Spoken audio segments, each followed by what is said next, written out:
નમસ્કાર, સંદેશ ન્યૂઝના ડિજિટલ પ્લેટફોર્મમાં આપનું સ્વાગત છે અને હું છું આપની સાથે માલવી। ઈપીએફઓએ વર્ષ 2025માં ઘણા બધા નિયમોમાં ફેરફાર કર્યો છે। એમાં સૌથી પહેલાં જો આપણે વાત કરીએ તો અત્યાર સુધી એવું હતું કે 15,000 સુધીની બેઝિક સેલરી ઉપર પીએફના પૈસા જમા થતા હતા, પરંતુ હવે આ લિમિટમાં વધારો કરવામાં આવ્યો છે। એટલે કે સંપૂર્ણ જે સેલરી હોય છે એની ઉપર પણ પીએફ હવે જમા તમે કરી શકો છો। ફોર એક્ઝામ્પલ, કોઈની સેલરી 1 લાખ રૂપિયા છે તો તે 24,000 સુધીનું પણ પીએફ જમા કરાવી શકે છે। આ સાથે જો બીજા નિયમની વાત કરીએ તો હવે તમે એટીએમમાંથી પણ પૈસા ઉપાડી શકો છો। એટલે કે જો તમારે કોઈ એમરજન્સી હોય અને તમારે પૈસાની જરૂર હોય તો તમે પીએફના પૈસા અમુક મર્યાદા સુધી એટીએમમાંથી ઉપાડી શકો છો। આ સાથે જો ત્રીજા નિયમની વાત કરીએ તો ત્રીજા નિયમમાં એવું છે કે ઈપીએફ પેન્શનર્સ હવે એને ચોક્કસ ખાતામાંથી પૈસા ઉપાડવા નહીં જવું પડે, કોઈ પણ બેંક ખાતામાંથી તેઓ પૈસા ઉપાડી શકે છે।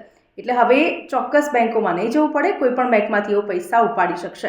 આ સાથે જો ચોથા નિયમની વાત કરીએ તો ઉચ્ચ પેન્શનની જે તારીખ આપવામાં આવી છે, એટલે કે ઈપીએફઓ દ્વારા દરેક કંપનીને તેમના કર્મચારીઓની જે માહિતી છે એ પોર્ટલ પર અપલોડ કરવાનું કહ્યું છે 31 જાન્યુઆરી 2025 સુધીમાં। એટલે કે જો કોઈ પણ માહિતી વધારાની આપવાની હશે તો તે 15 જાન્યુઆરી 2025 સુધીમાં સબમિટ કરાવી શકશે। તો આવા જ ઇન્ફોર્મેટિવ વિડીયોઝ જોવા માટે સંદેશ ન્યૂઝના ડિજિટલ પ્લેટફોર્મ સાથે જોડાયેલા રહો।